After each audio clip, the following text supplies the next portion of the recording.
হাজার বছর ধরে আমি পথ হাঁটিতেছি পৃথিবীর পথে।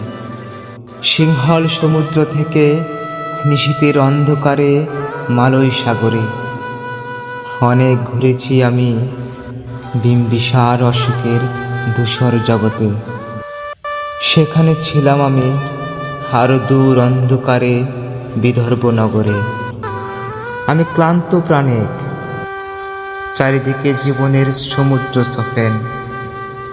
আমারে দুদণ্ড শান্তি দিয়েছিল নাটুরের বনলতা সে।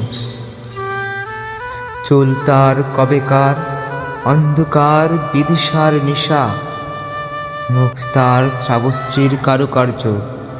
অতি দূর সমুদ্রের পর হাল ভেঙে যে নাবিক হারাইছে দিশা। সবুজ ঘাসের দেশ যখন সে চোখে দেখে দারুচিনি দ্বীপের ভিতর, তেমনি দেখেছে তারে অন্ধকারে। বলেছে সে, এতদিন কোথায় ছিলেন? পাখির নীড়ের মতো চোখ তুলে নাঠুরের বনলতা সে। সমস্ত দিনের শেষে শিশিরের শব্দের মতন সন্ধ্যা আসে। ডানার রৌদ্রের গন্ধ মুছে ফেলেছিল। পৃথিবীর সব রং নিভে গেলে পাণ্ডুলিপি করে আয়োজন। তখন গল্পের তরে জোনাকির রঙে ঝিলমিল। সব পাখি ঘরে ফেরে, সব নদী ফুরায় এ জীবনের সব লেনদেন। থাকে শুধু অন্ধকার মুখোমুখি বসিবার বনলতা সে। আশা করি সকলের ভালো লেগেছে।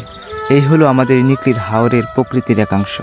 এরই মাঝে জীবনানন্দ দাশের সেই বিখ্যাত কবিতা বনলতা সেন আবৃত্তি করার চেষ্টা চালিয়েছি। জানি না কতখানি নিকলির প্রকৃতির সাথে মিল পড়েছে, তার বিবেচনা আপনারা করবেন আশা করি। আর আবৃত্তিটা কেমন হয়েছে তাও জানাবেন। তবে আমি আপনাদের সামনে কবিতার মাধ্যমে যে প্রকৃতির দৃশ্য উপস্থাপন করার চেষ্টা করেছি তা আমার কাছে সত্যিই মনোমুগ্ধকর। আমি এই প্রকৃতিতে এসে নিজেকে খুব প্রফুল্ল মনে করেছি।